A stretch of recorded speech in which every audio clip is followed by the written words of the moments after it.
It is Conor. It is Villagers. Or you're Conor O'Brien. You're not Villager. Are you the Villager of Villagers? Because Villagers is you, but it's really a band, isn't it? Yes. Well, it's. I guess I write the songs so I can do solo shows when I want to, but it's just a group of people who kind of come in and out and play music with me and play my songs. So yeah, it's a loose definition. I don't know. I was doing some solo shows recently and I couldn't decide what to call myself and all them, so I just kept moving between Conor and Villagers. Even just really recently. Very recently, yeah. Okay. I'm not really sure. Could you be the Villager when you're on your own and Villagers when you're with people? I don't know. I haven't really thought about it. I'm not sure. So many choices. Yeah, too many choices. I don't know. I don't know what to do with them. Or Start name dropping though, because you've released an EP with 4 songs, and on the back of 4 songs, you've had a pretty shit hot 6 months. Let's say. Yeah. Well, it's more than 6 months. February it was that you released Hollow Kind, right? February. Yeah, we didn't even really release it. We just started selling it at shows, and that was it's. We're still selling it now, and I think we're gonna do a little 7-inch vinyl and just do the same thing, sell it at shows, and it's just a real kind of DIY approach, you know. You sell stuff, people go home with what they've just heard that night, kind of thing. It's cool. It's going pretty well. Like you too, you can buy their gig the next day. Yeah, I heard about that. Yeah. Small DIY stuff. Yeah. I'd say they'd have to do a good show, hopefully. But you've been you supported Bellux One all around Ireland and throughout parts of the UK. Recently was what, Tracy Chapman? Yeah, and then we did a Neil Young support slot, which was crazy, in the O2, which was amazing. You have to sort of expand on that, because to go from, headlining Whelan's or supporting, Vicar Street's a pretty big place, but the O2 is an insane scale jump. Yeah, and there was a lot of people there as well. Not for us, but they'd come early enough, to see whatever was on. It was pretty cool. His crew were really nice. We didn't actually get to meet him, but the crew were pretty nice. I liked them all. And they introduced us in this big, thick American accent. They kind of made the house lights go down, and then it was like, "Please welcome Villagers." And then we kind of walked on. Well, we walked on stage about 10 minutes after, because we were trying clambering to find the stage in a very Spinal Tap-esque way. But So no lights or lasers for you then? No. Just back to basics, kind of thing.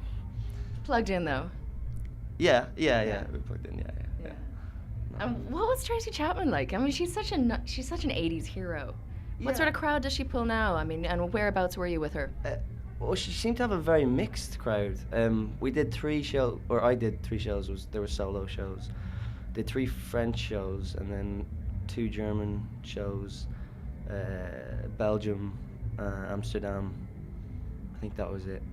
They were all there was some really young people, and some really, really old people, and some very male people and some very female people.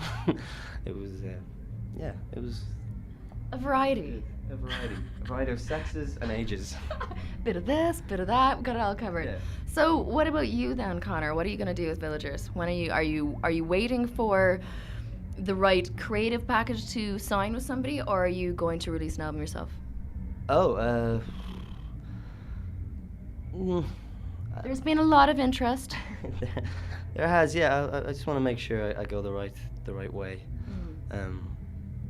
But I think the songs will die if I don't give them a home soon. So I better make my mind up. I'm not very good at making decisions, so someone's gonna have to kick me in the arse.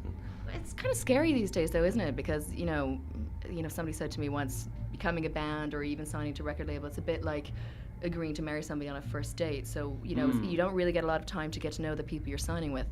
Yeah, I'm going tomorrow to London to meet some London people, and they seem nice. So I don't know. See what happens. I don't know. It's all very scary but exciting. It's great though. It's great. Yeah, I just want to focus on the music, man. Yeah.